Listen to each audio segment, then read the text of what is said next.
En attendant la Ryder Cup, le week-end a été riche en sport dans les Yvelines. Bonsoir Mickaël Elmidoro. Bonsoir Grégory. Le monsieur sport de cette rédaction de TV78. Alors votre émission le 7-8 Sport reprend ce soir juste après ce journal. Mais d'abord Mickaël, et ce sera un rendez-vous habituel chaque lundi dans le JT. Vous allez nous faire part des principaux résultats yvelinois. Il y avait notamment du rugby ce week-end dans le département. Oui Grégory, on jouait ce week-end le premier match du championnat de Fédéral 2 pour sa deuxième saison consécutive dans cette division. Plaisir a raté son entrée en lice. Les Plaisirois, pas encore prêts physiquement et tactiquement, se sont lourdement inclinés à domicile contre le Marcois Rugby. Score final 51-13. On écoute les réactions au micro de notre journaliste Nicolas Dandry. Les impressions, c'est beaucoup d'amertume parce que c'est vrai que c'est jamais agréable de commencer la saison en prenant 50 points à la maison.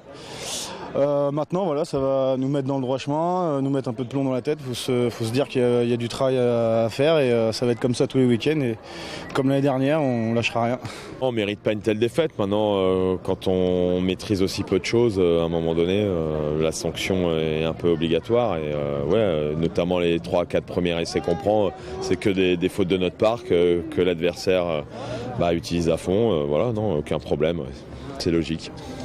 Après cette défaite, Plaisir pointe à la dernière place du championnat de Fédéral 2. Ils devront absolument se rattraper le dimanche 16 septembre face à Gennevillois. Et il n'y avait pas que du rugby ce week-end, Mickaël, en football. Bien sûr, l'équipe de France qui jouait hier un match de Nations League. On jouait également la première journée du championnat de D1 District. On ne peut rien vous cacher, Grégory. Oui. Un tour d'horizon des résultats. Guyancourt débute par un match nul contre Gargenville. Score final 1 but partout. Même résultat pour Plaisir sur le terrain de Sartrouville. De son côté, Maurepas n'a fait qu'une bouchée de Montesson en s'imposant à 6-1 à l'extérieur, un résultat qui leur permet de prendre la tête du championnat. Enfin, le Chénet arrache le nul 3 partout sur le terrain d'Ouille et le FC Montois. Et Ardricourt se neutralise 2 buts partout. La deuxième journée du championnat sera programmée le 23 septembre prochain. Enfin, on finit, Mickaël, avec le championnat national 3 de football avec un petit nouveau, je crois. Voilà, Charlie Tange, le nouveau gardien de Versailles.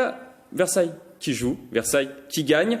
Ils ont réalisé une belle prestation sur le terrain en s'imposant 2-1 dans un derby yvelinois contre les Mureaux. Un résultat qui permet aux Versaillais de grimper à la 6e place du classement avec un bilan de 2 victoires, 1 nul et 1 défaite. Prochain match le samedi 22 septembre contre le Blanc-Ménil, Grégory. Merci Mickaël pour ce tour d'horizon.